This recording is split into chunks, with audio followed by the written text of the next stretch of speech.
the 11:30 Sunday Dharma talk. And for Columbus, Karma takes some choling, and I hope all of you are doing well today. Let's see. Today, the topic is finding love in the well of emptiness. I have to say, it is a weird title. I understand that.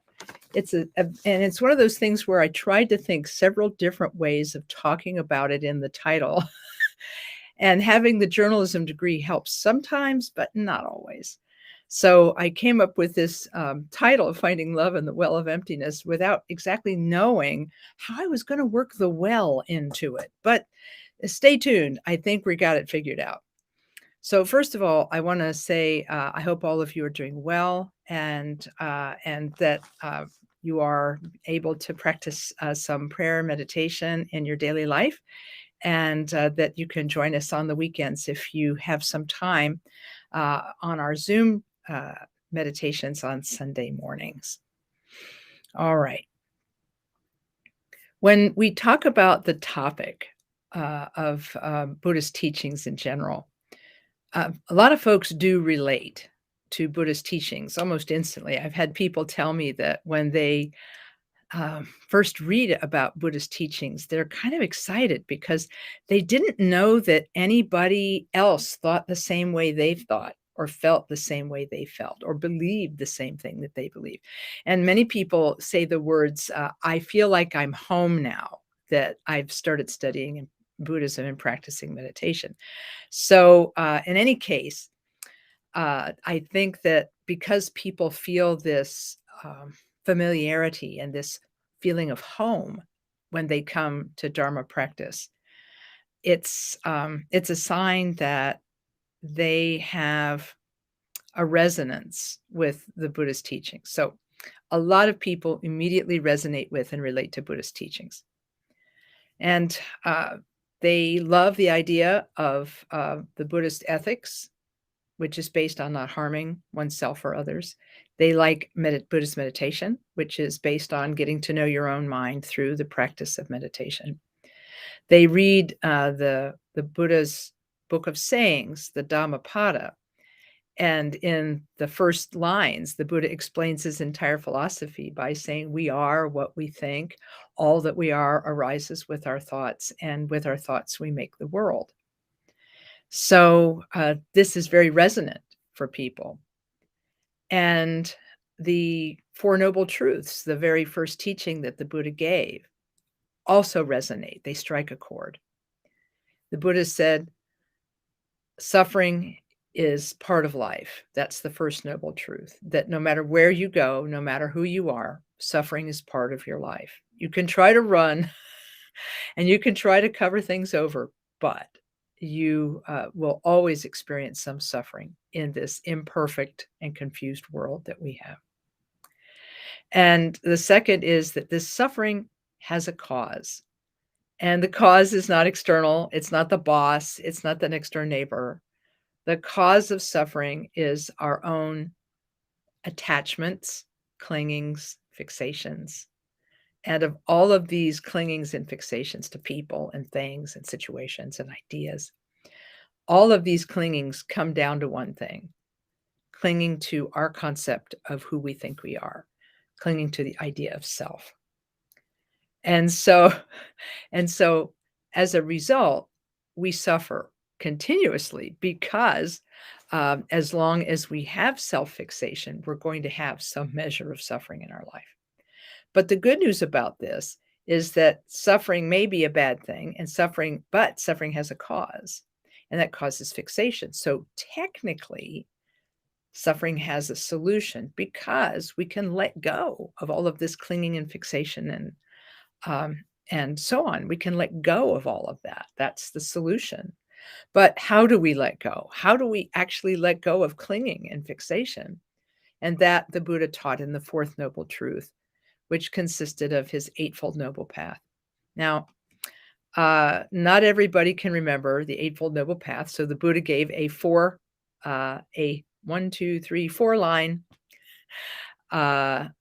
summary of them. He said, do no harm whatsoever, practice virtue as much as you can, and tame your mind. this is the teaching of the Buddha. And since that last statement is just a summary, that leaves do no harm, practice virtue, and tame your mind. And so doing no harm means to not harm yourself, not harm others.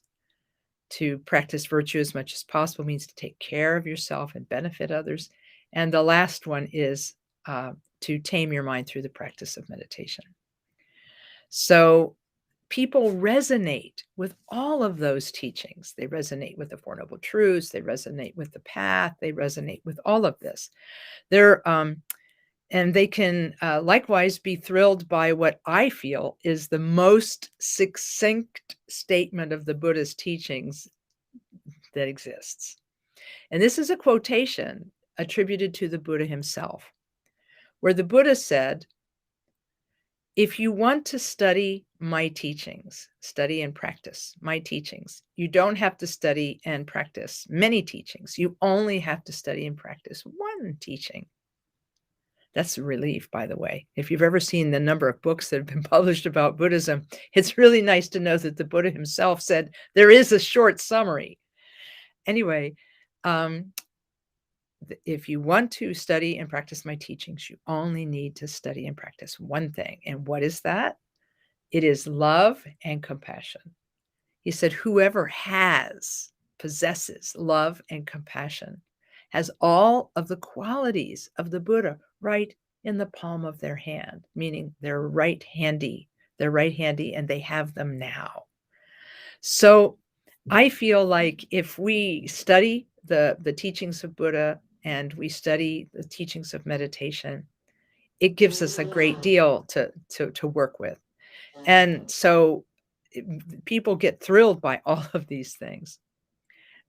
But there is a problem that sometimes arises for people, even if they have a great interest in Buddhism, because all of the teachings and the practice of meditation and so on are very straightforward until you get to emptiness.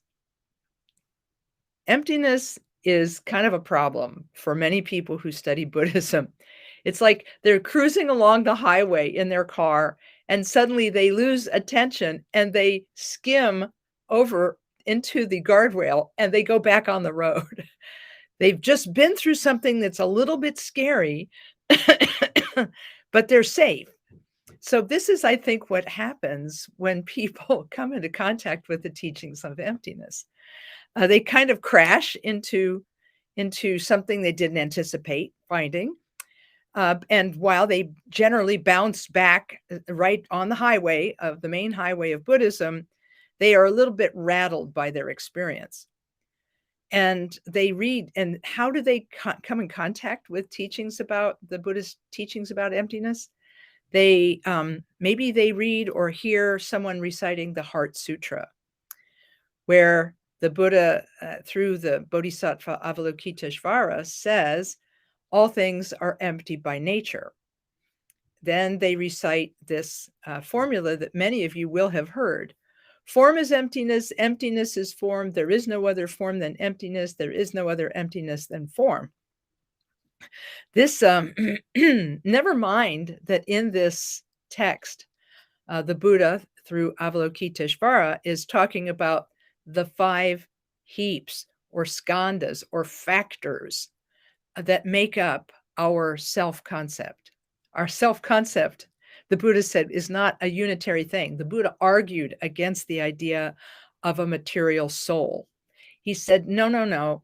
Our experience of ourselves is not due to a material soul. It's due to all of these factors: form, feeling, perception, mental formation, and consciousness.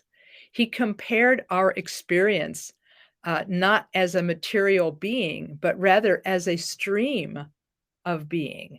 Our mind, he said, was a stream of being that has the capacity to know and to experience and to actually know and experience itself, which is how Buddhahood is accomplished. That's how the historical Buddha Shakyamuni gained his enlightenment, through understanding that he had a stream of being and coming to know it deeply through the practice of meditation. Anyway, the idea here is that often when we hear the word emptiness, we think about zero or nothingness. We think about nihilism and all of the scary ideas that come from nihilism. And so it's kind of like we're a little rattled by hearing it. So I thought it would be good to talk today about this word. What is emptiness? And if it's the nature of everything, how do we make sense of all of the other teachings of the Buddha? How do we make sense out of those? How do we make sense out of ethics, morality, meditation, and so on, if everything is of the nature of emptiness? And then after all that, after we understand all that, how do we need to be in the world? How should we be in the world? Knowing that emptiness is the nature of all things, how do we relate to others? How should we be in this world? So I figured, easy topic, right? Not so easy, but I wanted to at least give my best effort into explaining this. So when we hear the word emptiness, it is kind of like looking down over the edge of a well into the darkness. And it seems kind of vacant and endless and a little bit lost, a little lonely, and kind of scary. But our teacher, Khenpo Tsultrim Rinpoche, said, you don't have to feel that way. He says it's natural to feel that way, but you don't have to feel that way. It doesn't have to be scary. It doesn't have to be vacant or lonely to think about and understand emptiness. He said it doesn't have to be that way. In fact, when Khenpo Tsultrim Rinpoche first started explaining emptiness to us, he preferred to begin by explaining emptiness as impermanence. You remember the Buddha taught that everything is impermanent. Nothing that is material or composite lasts forever. And so nothing lasts forever. Nothing. All conditioned phenomena fall apart. And so he taught two things. He taught impermanence and he taught interdependence. Impermanence means that nothing lasts forever. And interdependence is that things may have a relative existence, but they don't necessarily exist in the way we think they do. So everything's impermanent and everything exists, but not exactly in the way we think they do.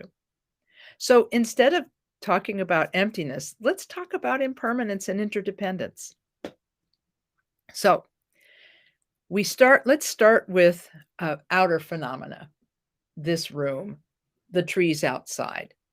Those things are composite. They're made up of smaller and smaller and smaller parts. And even inside the atoms and molecules of a material phenomena, there's little electrons whizzing around. And there are portions of these atoms and molecules that are decaying even as everything is spinning around.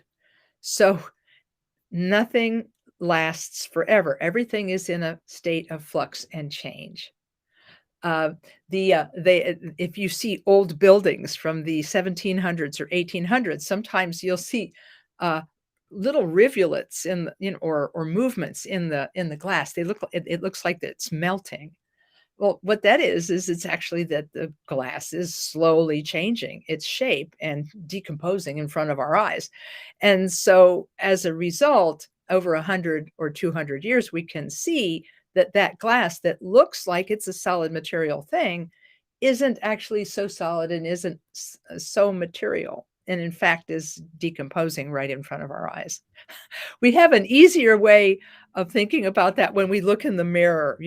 I looked in the mirror this week and I just keep seeing gray hair, and so I'm a human being, and human beings show their age by their hair getting gray or thin or changing in some way or shape or form. And the wrinkles and everything that forms on our faces all of these things show us that time is marching on, time is moving on, and that we're changing with it. Nothing stays the same. And so impermanence we can relate to. So because things are impermanent, that means that clinging to them doesn't really make any sense because they're actually going to change, and especially clinging to them as being unchanging. That's irrational if we look at it. Naturally we're human and we'd like to have everything be stable and the same. So we project the idea of permanence onto things. We just project it because it helps us feel safer. But things really are always changing. And not only are they changing, they're all interdependent and are moving in relationship to each other all the time.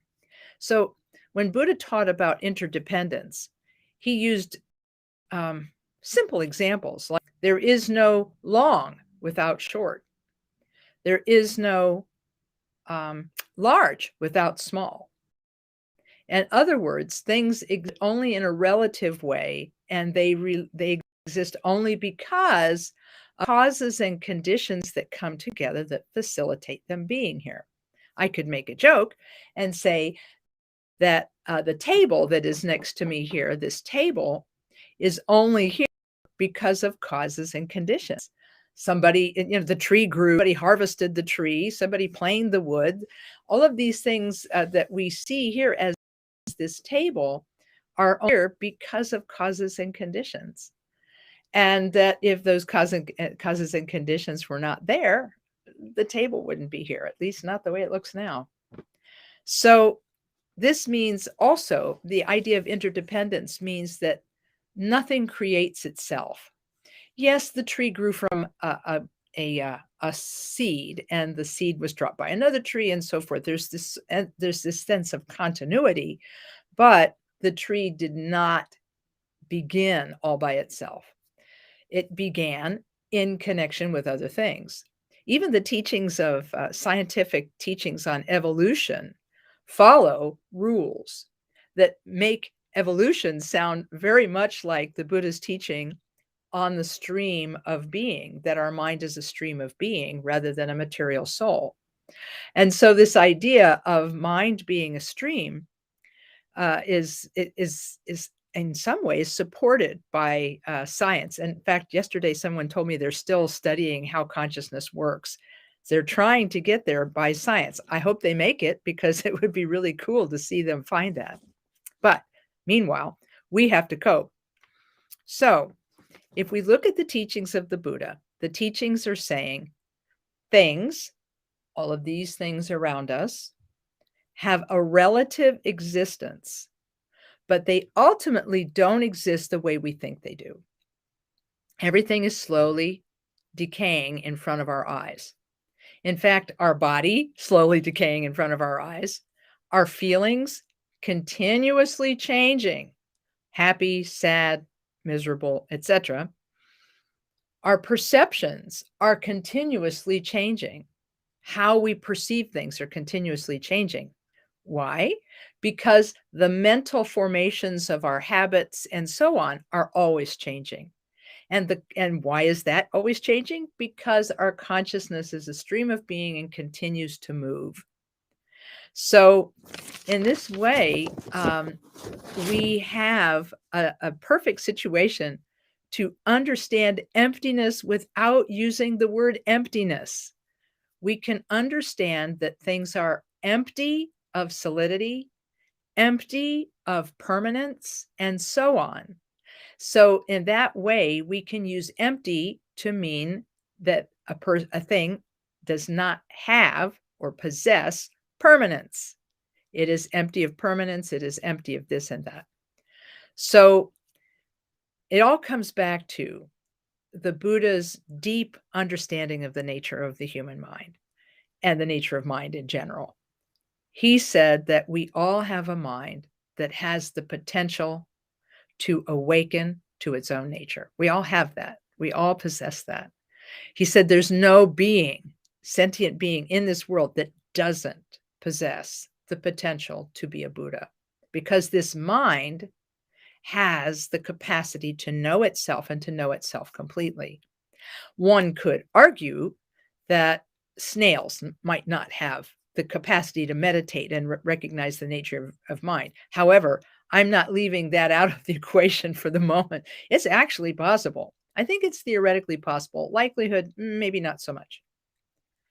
But the thing that gives me the most, I guess you could say, the most hope when I think about the teachings on impermanence and interdependence is that if things are impermanent and if things are interdependent, that means that the mind and experience and personality of any being can gradually be changed. They can gradually be changed. So our mind is not a river of concrete. It's this moving river of being from one place to another. You remember that phrase, "You can't put your foot in the same river twice"? That's kind of what we're getting at here. This stream of being flows through time, and as always, this stream of being that we have flows through time, and it's always picking up things and discarding things, picking up ideas and discarding ideas, picking up habits and discarding habits, and it's always learning, developing, changing, and evolving. The fact that we are not the person we were yesterday, literally not the person we were yesterday. I mean, not just because pieces of our skin have fallen off, but also that some of our thoughts and ideas have actually changed since yesterday. So the fact that we are not the person we were yesterday is actually good news. If we look back at where we are today, having practiced some meditation and studied some spiritual life, if we look at where we are today and we look back at where we were before, normally and usually we will find some change, that there has been some positive change. There has been some positive evolution. And I think that this, for me, shows that evolution is happening all the time anyway, and we may as well just get with it and start to practice better habits that give us more peace of mind, and practice better self-care, and practice better ideas, thoughts, and so on. So, yes, the teachings on impermanence and interdependence can make things seem a little bit, shall we say, unmoored. You know, we're losing a little bit of our anchor to what we considered reality to be. And yes, it can, knowing that you are a stream of being and not a material soul, that can make you feel a little strange. It can actually make you feel a little bit lonely, a little lonely in your journey. But we do have companions. That's the good news. But in the end, I think knowing that we are a stream of being and that others are experiencing the world exactly the same way we are, as continuous impermanence and change, continuous interdependence and change, knowing that everybody is experiencing the world in the same way we are, actually, it can inform us and create a sort of empathy or sympathy or kinship with other beings. We feel related to them. Khenpo Tsultrim Gyamtso, in his rudimentary English, he used to call this same, same. In other words, we are just like others. Same, same. We're just like others. And because we're just like others, the things that make us suffer make them suffer. And so we feel a little bit like we're alone, but we also are informed that everybody else is experiencing this world the same way we are, and we can kind of feel some kinship with our fellow travelers. So in this way, by understanding emptiness not as some huge concept, but rather understanding it as emptiness and interdependence makes things a little bit easier.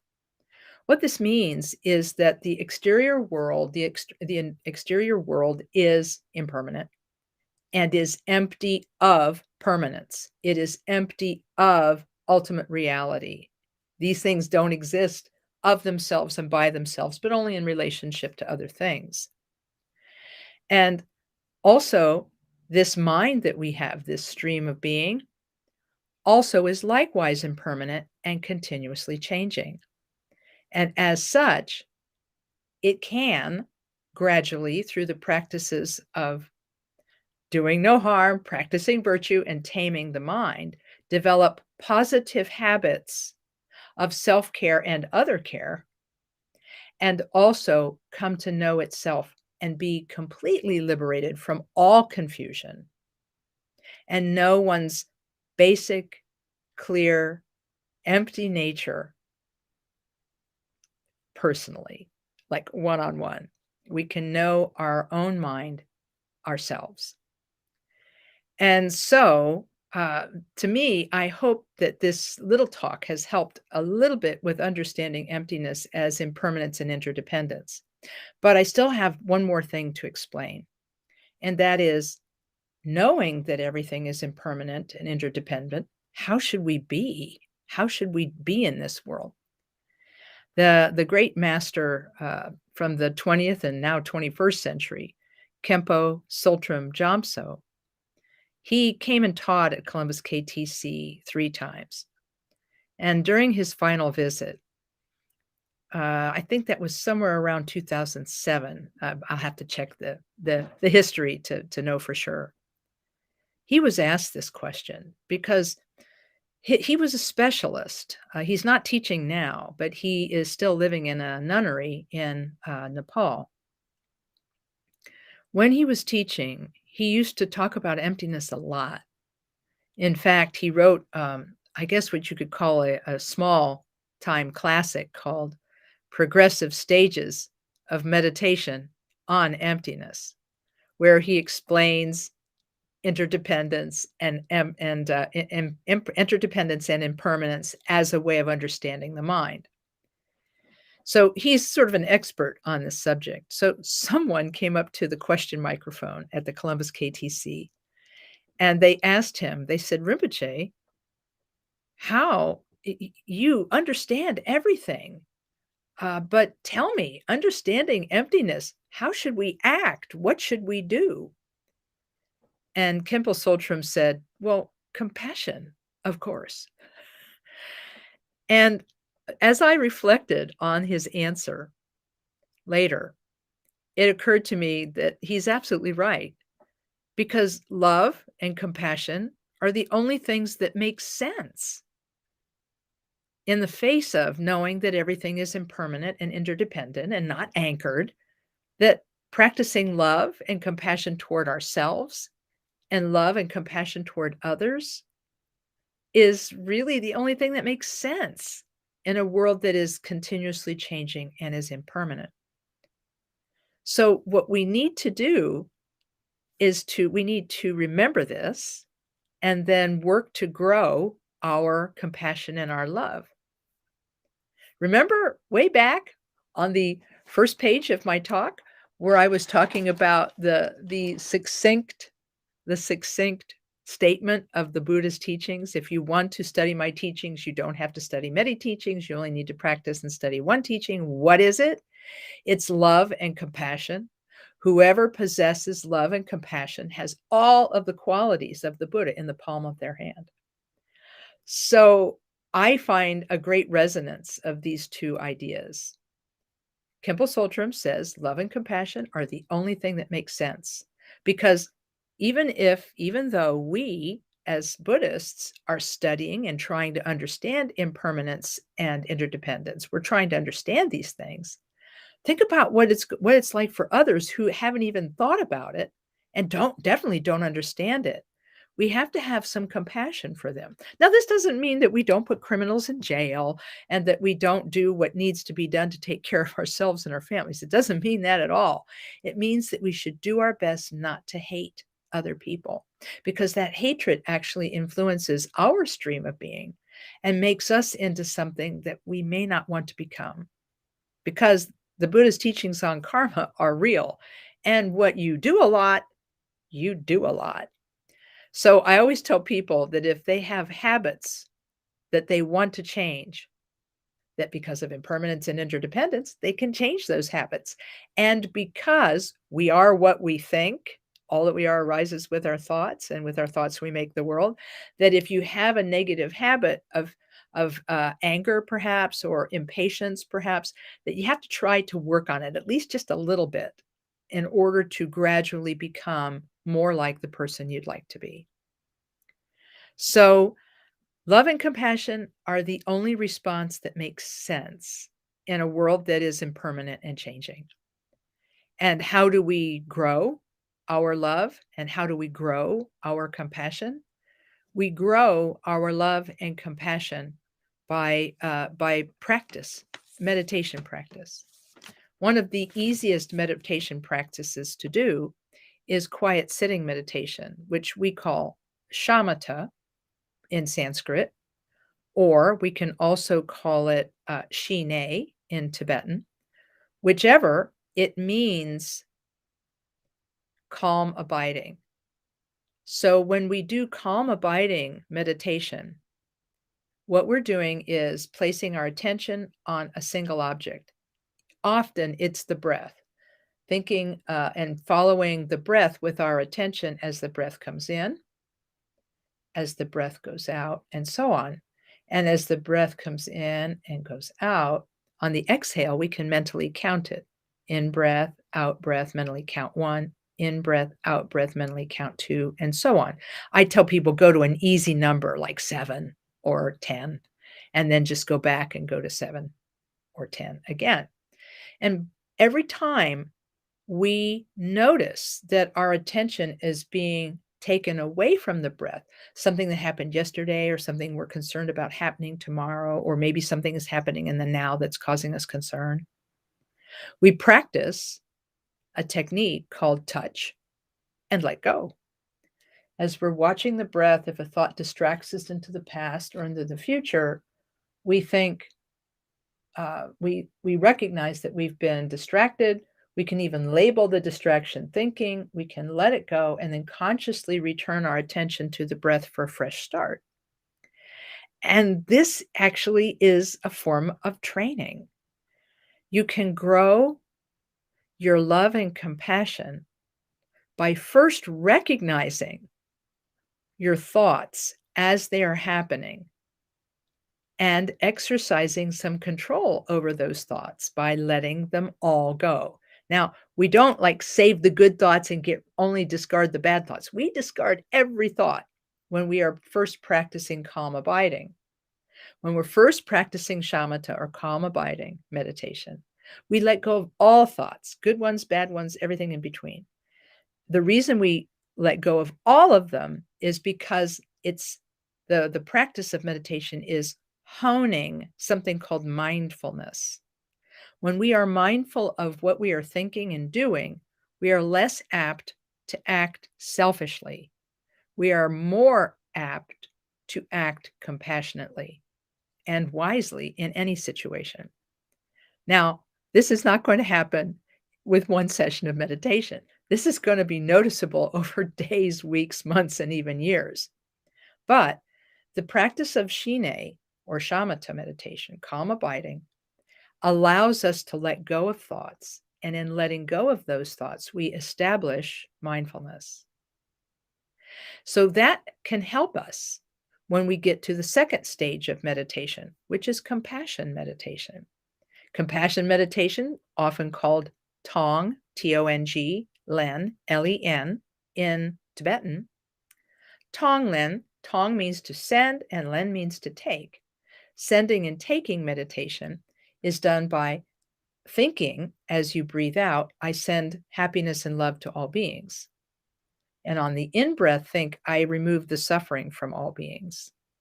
Or you can even just imagine that you're giving away your own happiness on the out-breath and removing other people's suffering on the in-breath.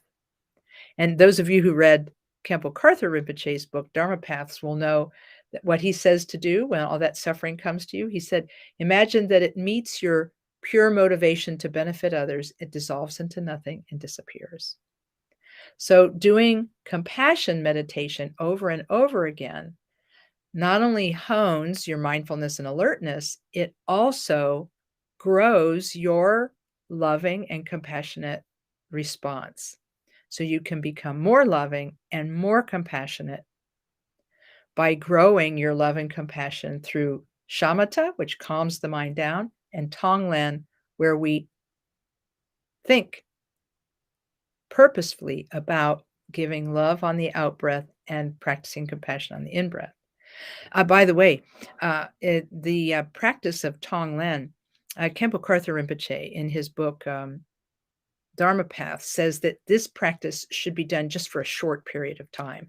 You can practice shamatha or calm abiding for a lot longer because it's a slightly different technique and it doesn't use a visualization. But in the compassion practice, it's better, he said, to keep it short. What I tell people is if you have a small wrist, set of wrist beads or whatever, you can in-breath, out-breath, move a bead, in-breath, out-breath, move a bead, in-breath, out-breath, move a bead. And that way you can be with and be attentive to your visualization as you're doing the practice and still only do it for a short time.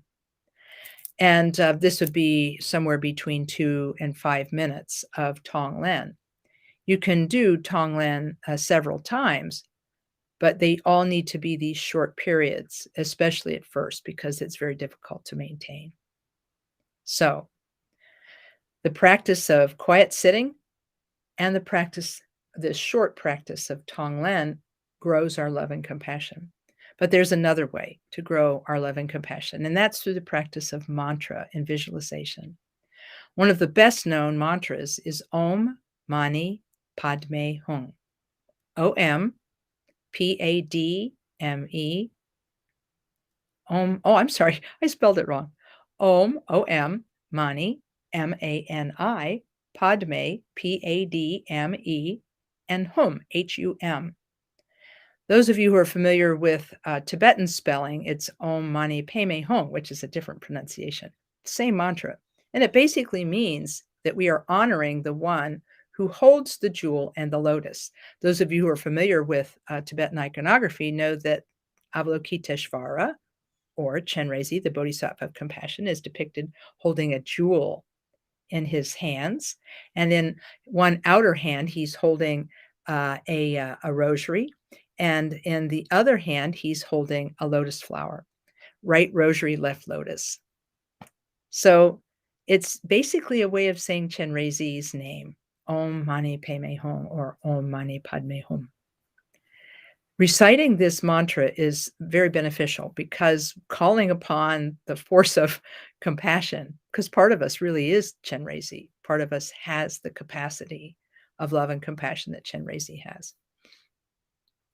Calling upon that and nurturing that is a really powerful way to grow our love and compassion. And in fact, we can do this practice with a visualization, which increases its benefit. And the benefit is increased if we can imagine that Chenrezig is present, either in front of us or over our head, and that we then imagine he blesses us and that we become him. There's a short meditation called Chenrezig for Beginners on my website, Lama Kathy, LAMAKATHY.net, N-E-T. You go to the teachings page and you can click on Chenrezig for Beginners and learn this practice for yourself. So by taking on, I guess you could say, by imagining for just a few minutes that we are Chenrezig, the Bodhisattva of compassion, it's a powerful thing. And at the very end, we dissolve all of that into utter emptiness, utter impermanence and interdependence. We dissolve it into utter emptiness and let our mind rest comfortably in itself, kind of like resting comfortably in an easy chair at the end of a busy day. Learning how to let the mind be, how to let the mind rest within itself, is a key factor in being able to understand emptiness, which is impermanence and interdependence, within ourselves, within our own minds, and see how our own minds are capable of change. And I think what I will do is in the those of you who are watching on YouTube, by the way, could someone from YouTube say hi to me? Because I'm only seeing people from Facebook so far on my chat. So if there's anybody from YouTube, just type in a little comment, let me know you're there. So before I get into questions, and I will put in, I will be answering any questions that you have placed in chat. So if you have some questions, it's a good time to start thinking about them, and you can type them into chat and I'll answer them. But when this talk is over, I will type into chat oh, thank you. I appreciate thank you from YouTube. Appreciate you guys. I will be able to type into chat on Facebook a verse that was composed spontaneously by Khenpo Tsultrim Gyamtso to describe the power of Chenrezig practice. And I think that it's a great way to bring this talk to a conclusion today. The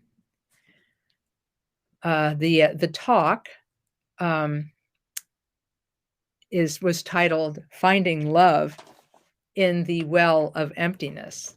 And how, if we think about the Buddhist teaching on emptiness, sometimes we can get a little bit confused and a little discouraged, and it might disappoint us a bit to see that everything is impermanent. But if we recognize that we have an impermanent nature that's always changing, we can have hope that we can change our mind and become a Buddha eventually in our lifetime. And knowing that all beings have the potential to be Buddha, but are under the influence of confusion, this creates a feeling of sympathy, empathy, and kinship with other human beings. Other beings, in fact, dogs, cats, birds, fish, bacteria. We can have a sense of compassion for all beings, knowing that they are subject to the same impermanence and interdependence that we are. And so in this way, the teachings on emptiness, whether you call them interdependence, impermanence, both, they help us create a feeling of kinship with other beings. And that is how we find love in the well of emptiness. From emptiness, a proper understanding of emptiness, can come a feeling of love and compassion, both for ourselves as confused beings trying to get by in this impermanent world, and other beings also thinking about their suffering in this impermanent and changing world. And so I wanted to say a couple of things about how I arrived at this title, because looking down that well can be a little scary until you realize that all beings are experiencing the same thing you are, and then you can feel kinship with them, and that is the ignition point for love, compassion, and so on. So, in questions, anyway, I'll get to that. I'll get to that. Get to the questions in a moment. I see questions are starting to appear, so thank you very much. So I'm going to conclude this part of the talk, give the verse that Khenpo Tsultrim Gyamtso gave when he was asked to teach about the Bodhisattva of compassion, Avalokiteshvara, or Chenrezig. And before I say the verse, it just occurred to me as I was saying these words, isn't it interesting that the jumping off point for talking about emptiness in this talk was to talk about the Heart Sutra, where Chenrezig, or Avalokiteshvara, with the Buddha's blessing and inspiration, said form is emptiness, emptiness is form, and so on. Isn't it interesting that the being who teaches the Heart Sutra, that is then endorsed by the Buddha Shakyamuni, who was meditating while Chenrezig was teaching it, isn't it interesting that the Bodhisattva of compassion is teaching about emptiness? Isn't that interesting? because if we understand emptiness, compassion is the result. We feel intense compassion. That's what my teacher told us. He said, if you ever realize the empty nature of mind and phenomena, he said, you're going to be overwhelmed with a feeling of compassion for everyone who cannot see what you have seen. So I just thought I would mention that because I just find that really interesting. So here's the verse. Emptiness has compassion for a heart. This is the real Chenrezig.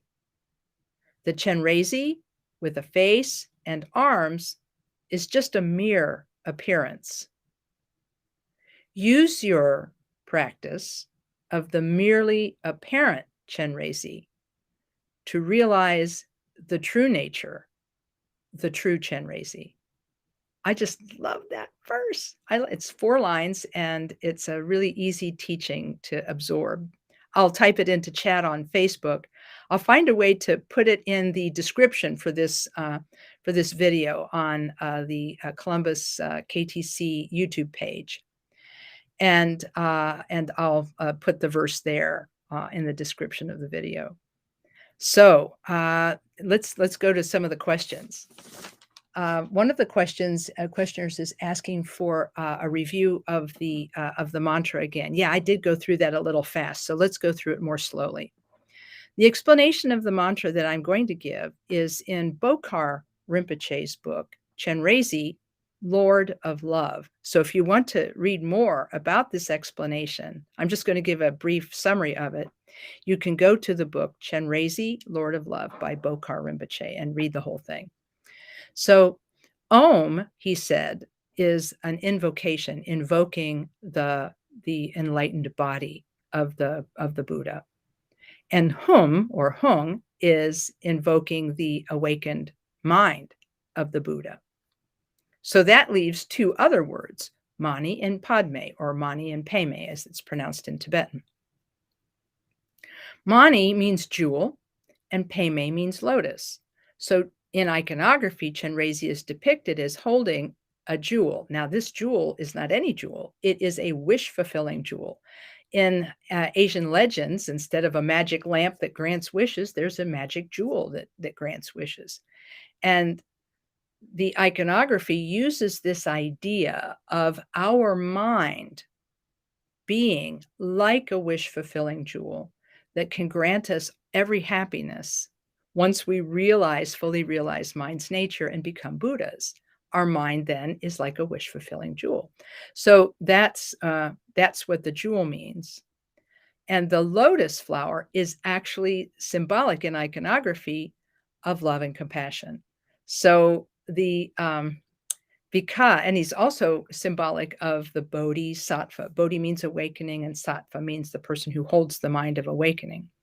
So bodhisattva, the person who holds a mind of awakening, is a person who lives in this confused world that the Buddha called samsara, or cyclic existence and suffering. The bodhisattva chooses to live in samsara, but isn't stained by living in samsara because of their awakening. And so they are like a lotus flower that is rooted in the mud, but blooms above the mud. So that's why the lotus flower is symbolic of love, compassion, and the bodhisattva who lives in this world but isn't stained by it.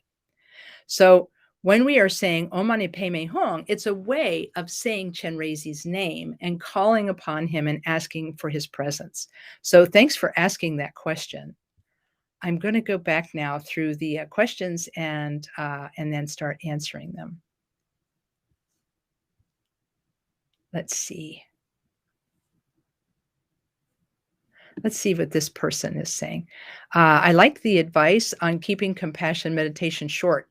It's not the easiest, but give it a short burst to try. Yes, definitely do that, because I think I think Rinpoche, Khenpo Tsultrim Gyamtso, when he taught this in Dharma Paths, I think he said to keep it short for that reason, because right now we're just learning meditation. So our meditation is going to kind of be up and down and up and down and up and down. Some days it'll be easy to meditate. Other days it will not be easy to meditate. I mean, the general trend is up, but it'll be up and down on any given day. So because of that, it's better to keep it short so that it's short and genuine rather than long and sort of filled with potholes where we just can't pay attention.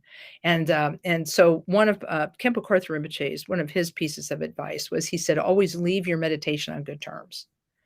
So he said, don't meditate so long that you are become burdened by it or overwhelmed by it. He said, if it's becoming a burden to you, actually have to cut it back until it's more manageable. And so these days I tell people, don't worry about lengthening your Tonglen or your compassion meditation practice. Just don't worry about it. Just do, if you want to do more of it, just do a second short session, and that will keep it fresh. So thanks for that. Let's see this question. I've read that no thought meditation is a sign of laziness in meditation, not a sign of touching upon emptiness. Is there an experience of emptiness that reflects the space between thought, or is that a misunderstanding of emptiness? I'm gonna try to work on this. Because there's several things in this, there's several points in the question. And because English is such an imperfect language, we tend to use the same words for different things, and it's very difficult. So the first thing you say is, I've read that no thought meditation is a sign of laziness. And I think I know what you mean, because there is Khenpo Tsultrim Rinpoche used to describe it as a state that is stuporous, Stuporous. I think I'm spelling that right. Oh my gosh, my English teacher would just have a fit. That is stuporous, meaning that we are halfway between sleeping and being awake, and not really being attentive at all.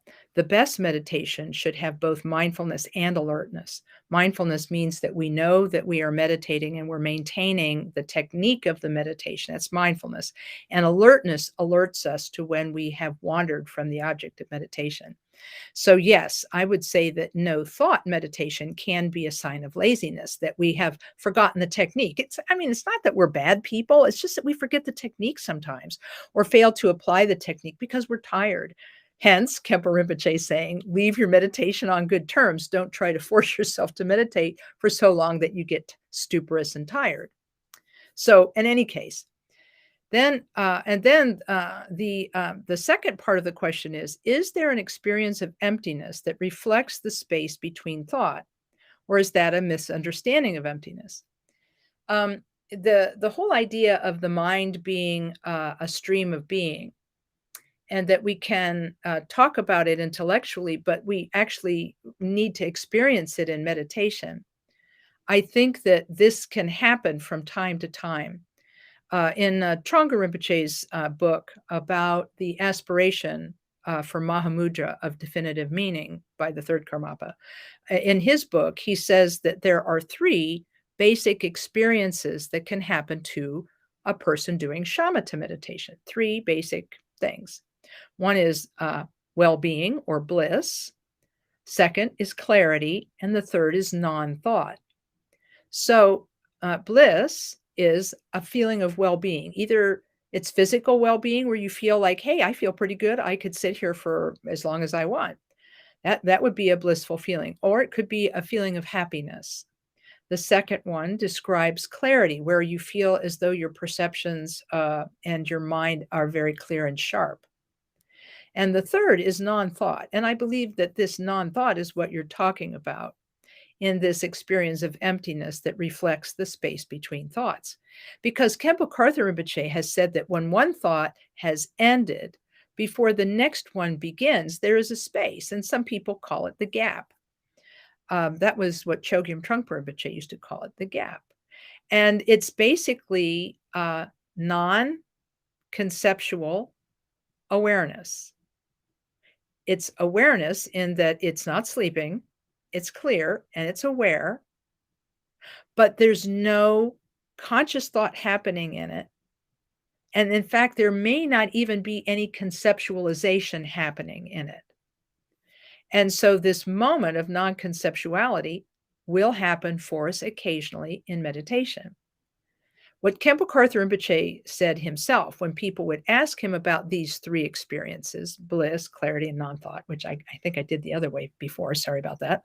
Bliss, clarity, and non-thought, he said the way you should respond to these experiences in your meditation is to let go of them and to return to the technique of watching the breath or doing whatever technique you're doing in meditation. He said, if you begin to pay attention to the experience and get attached to the pleasantness of the bliss or the clarity or the non-thought, then he said, you're actually building an egocentric meditation that is all about, I'm having this great experience. I want it to last forever. So you're binding yourself to the experience and actually letting your meditation collapse, basically. And so I think that what you're referring to in the second part of your question is this experience of emptiness that it reflects the space between thought. And these experiences, by the way, can happen only for a few seconds and never happen again. So I do want to repeat this. Khenpo Tsultrim Rinpoche warned people a lot about becoming attached to their experiences in meditation. Don't write books about your meditation experiences. Don't tell all your friends about your meditation experiences. Let go of them and return to the technique, because otherwise we run the risk of having our meditation be overwhelmed by self-fixation, like I did a special thing and so on.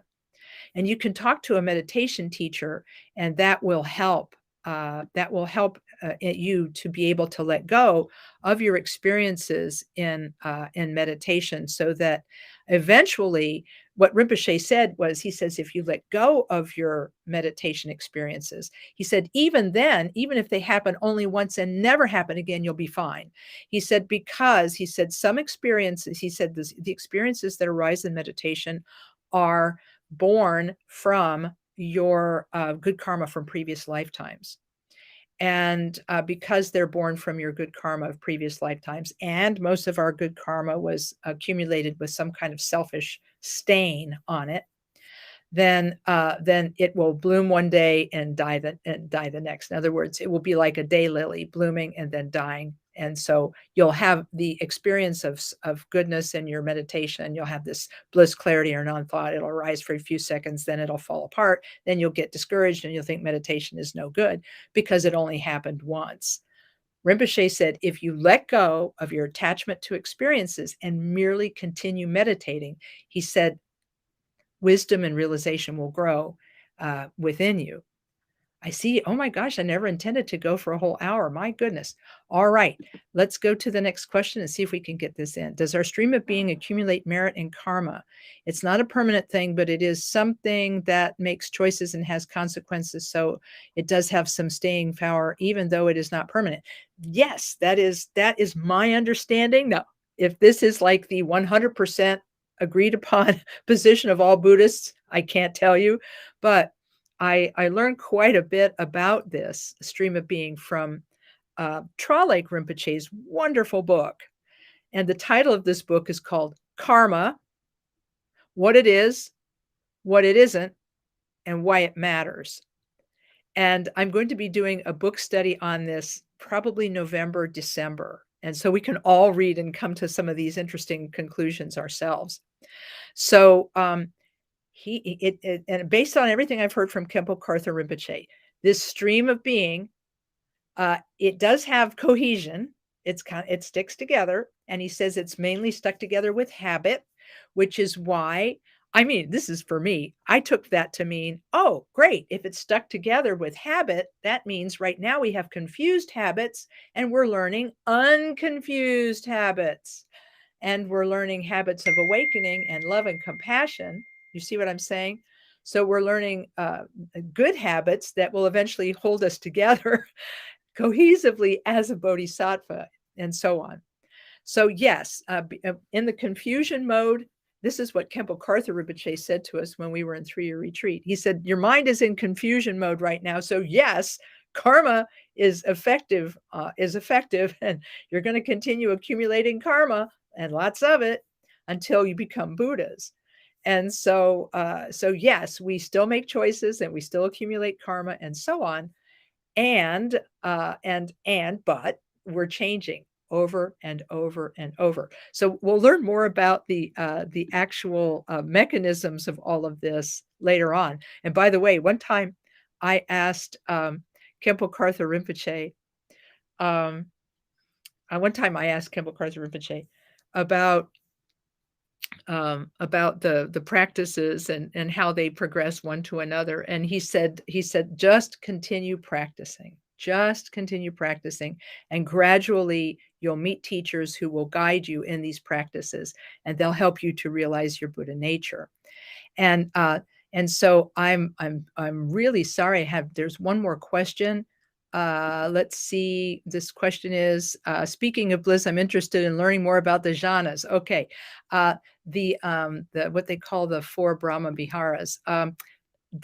I do not know enough about them to talk about them authoritatively. From the Tibetan side, it's very interesting. They don't do direct cultivation of them as they do in other traditions of Buddhism. They let you fall into them over time, and that's why you have a meditation teacher. You have to have a teacher in order to help you navigate the whole process of deepening your meditation. So I think that's all I can say about it for today, but happy to talk to you about it off list. So you can send me a message on Facebook Messenger, and I'll try and get through with you that way.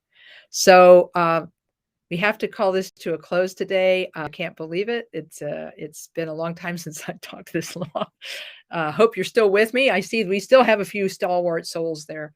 And I want to thank all of you for paying such good attention, and to be put in your energy into the Columbus KTC, and coming to these talks. And I just have so much to be grateful for, and I have so much to be grateful to all of you for. And Khenpo Rinpoche was asked once, well, what do we do to thank our teachers? And he said, practice. The best thing you can do to repay the kindness of your teachers is to practice meditation. So I'm going to dedicate the merit here and wish all of you great practice. I'll recite a short dedication prayer in English. Through this merit, may all achieve the omniscience of Buddhahood.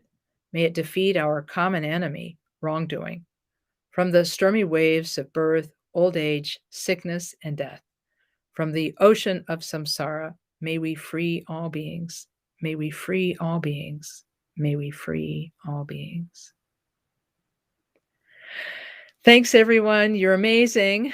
And Om Mani Padme Hung. Take care, and I'll see you soon.